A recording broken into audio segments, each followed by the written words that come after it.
여러분 안녕하세요. 2020년 랜선 과학생태체험마당 꾸러미 영상 제작을 맡은 가자중학교 교사 임채영입니다.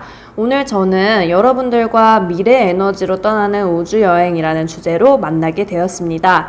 이번 영상에서는 인류가 이뤄낸 우주 탐사의 역사와 2020년 화성 탐사의 해를 주제로 간단하게 이야기를 나눠보도록 하겠습니다. 우리가 살고 있는 지구는 태양을 중심으로 공전하고 있다는 사실 다들 잘 알고 있을 겁니다. 지구는 태양이라는 스스로 빛을 내는 천체인 항성을 중심으로 1년 동안 그 주위를 빙빙 돌고 있습니다.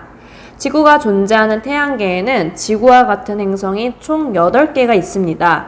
여러분들 다 잘 알고 있는 수성, 금성, 지구, 화성, 목성, 토성, 천왕성, 해왕성이 있는데요. 이렇게 항성을 중심으로 공전하는 천체를 우리는 행성이라고 분류합니다.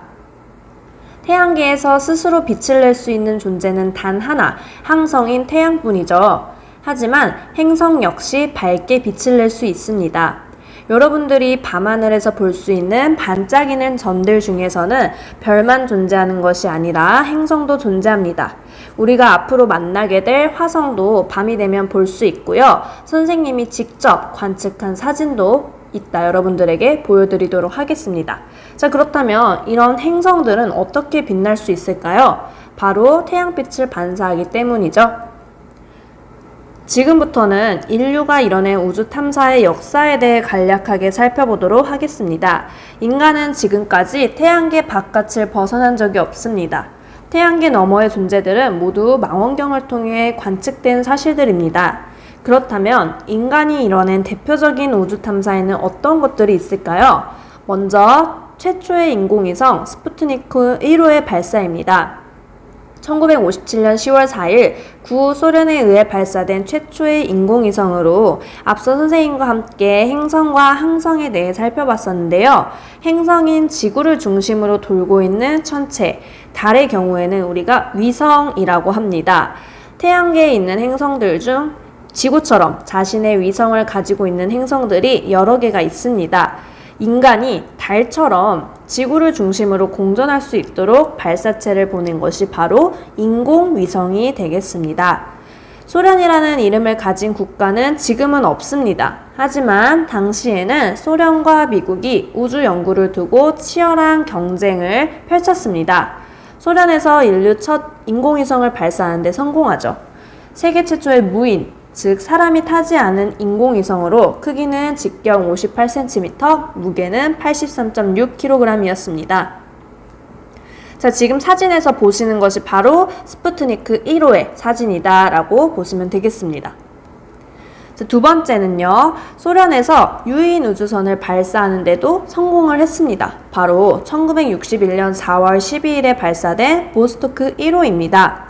이 우주선에는 유명한 우주비행사 유리 가가린이 탑승했습니다. 인간이 탑승하기 이전에 소련에서는 강아지를 태워 발사하는 데 성공하기도 했습니다. 스푸트니크 2호에 라이카라는 이름의 강아지를 태우고 발사를 시켰는데요. 비록 라이카는 죽었습니다. 하지만 이 연구를 통해서 생명체가 우주선에 탑승할 수 있다는 가능성을 발견하게 되었고, 그리고 정확히 4년 뒤 보스토크 1호에 인간이 탑승하게 됩니다. 지금 사진에서 보이시는 사람이 이제 유리 가가린의 모습이고요.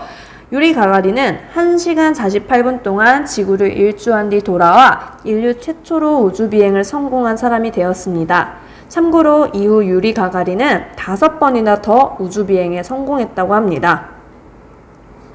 그리고 정말 역사적인 사건이죠. 바로 1969년 7월 20일 아폴로 11호의 달 착륙이 있었습니다. 미국에서 발사한 우주선으로 세계 최초로 달에 착륙한 유인 우주선입니다. 물론 이전에도 인류가 지구 대기권 밖으로 나가는데 여러 차례 성공하긴 했지만 아폴로 11호의 경우 최초로 인간이 달 탐사를 시작했다는 데에 의미를 가지고 있습니다. 선장은 닐 암스트롱, 조종사는 버즈 올드린이 맡게 되었습니다. 이 사진들은 당시 달 표면에 찍힌 우주비행사 올드린의 발자국입니다. 정말 역사적인 순간이라고 할 수 있겠죠.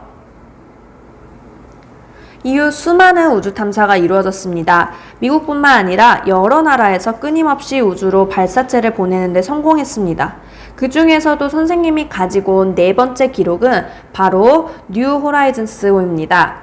뉴 호라이즌스호는 인류 최초의 무인 소행성 탐사선입니다. 예전에는 명왕성이 태양계의 행성인 줄 알았어요. 하지만 연구가 계속될수록 행성의 기준에 부합하지 않는다는 사실을 알게 되었고, 지금은 소행성으로 분류해서 134340이라는 이름으로 불리고 있습니다. 뉴 호라이즌스호에는 2015년 명왕성 관측에 성공하였으며 2019년 1월 태양계 가장자리 카이퍼 벨트에 위치한 소행성 울티마 툴레를 촬영하는 데 성공하기도 했습니다. 이로써 현재까지 인류 우주 탐사 중 가장 먼 곳에 전체를 근접 관측한 기록을 가지고 있습니다.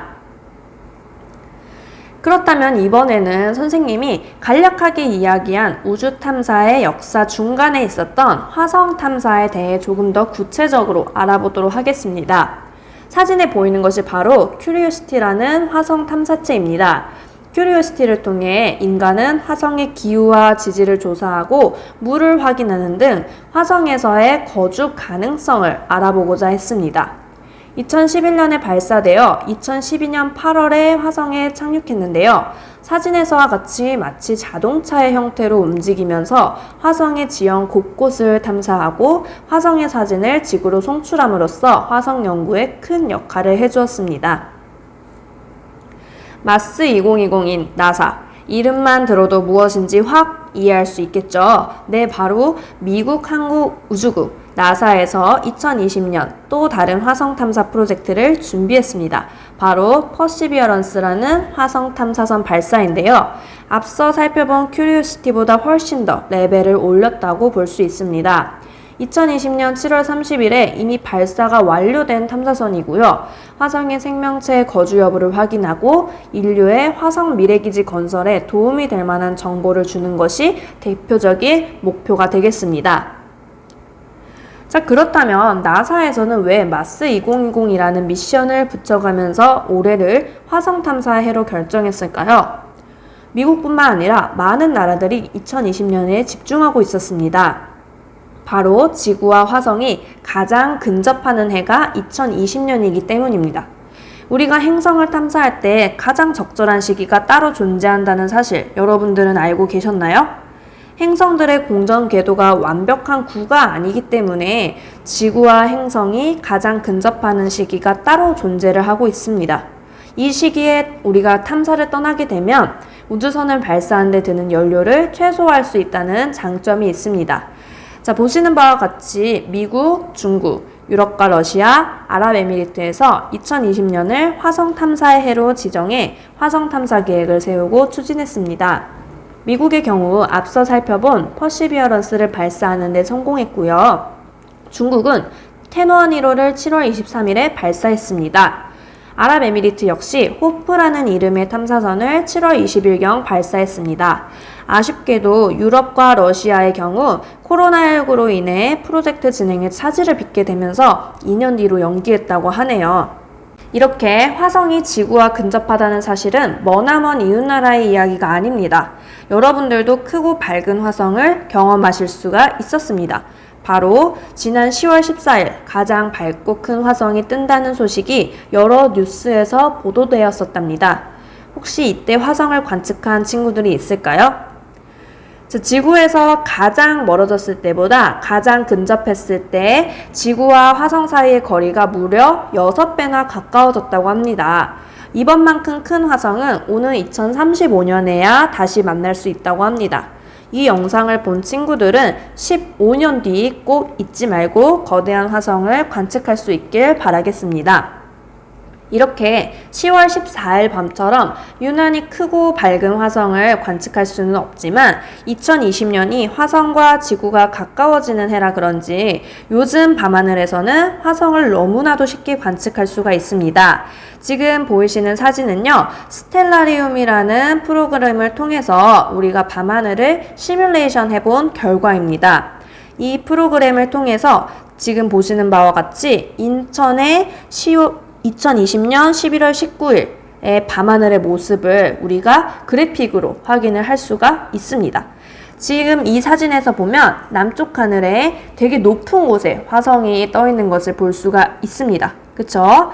반면에 토성과 목성 같은 경우에는 달이랑 굉장히 붙어 있어요. 그래서 관측하기가 쉽지 않을 수가 있는데 화성의 경우 주변에 밝은 천체가 없기 때문에 쉽게 확인할 수가 있습니다.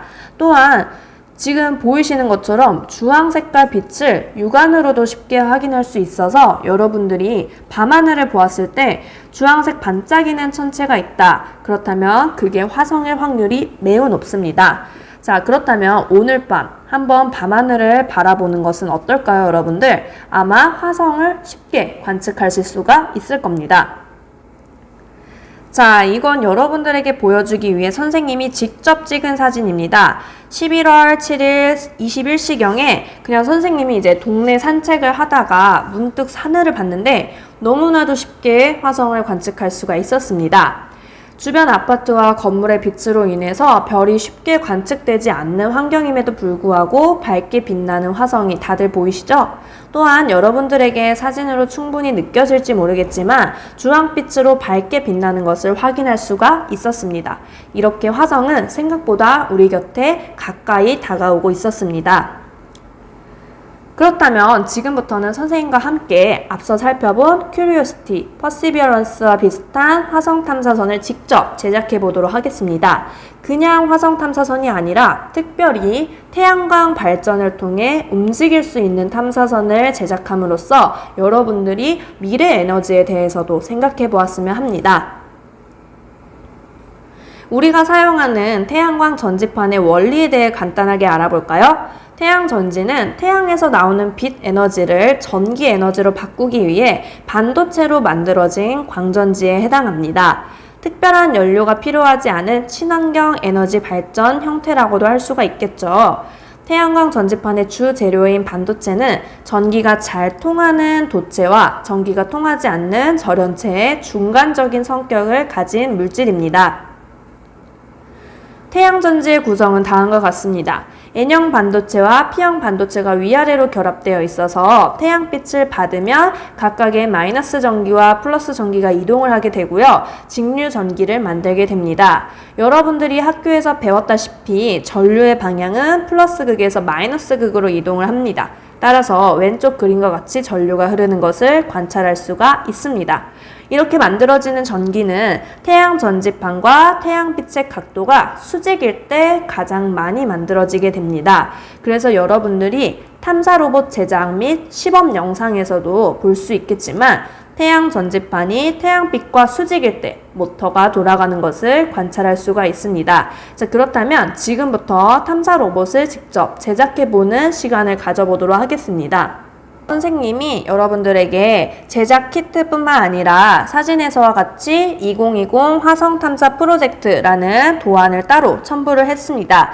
이 도안에서 여러분들이 친구들과 함께 탐사선을 작동을 하면서 탐사선이 지나가는 경로를 한번 표시해 보시는 것도 재밌을 것 같아요. 그래서 탐사선이 지나가는 경로에 해당하는 점수를 더하거나 빼면서 내가 목적지까지 도달했을 때 총 몇 점이 나왔는지를 계산해서 누가 가장 효율적으로 화성을 탐사했는지 또 한번 여러분들이 게임으로 즐겨보시면 좋을 것 같습니다. 자, 그럼 지금부터는 제작 영상을 한번 같이 보도록 하겠습니다.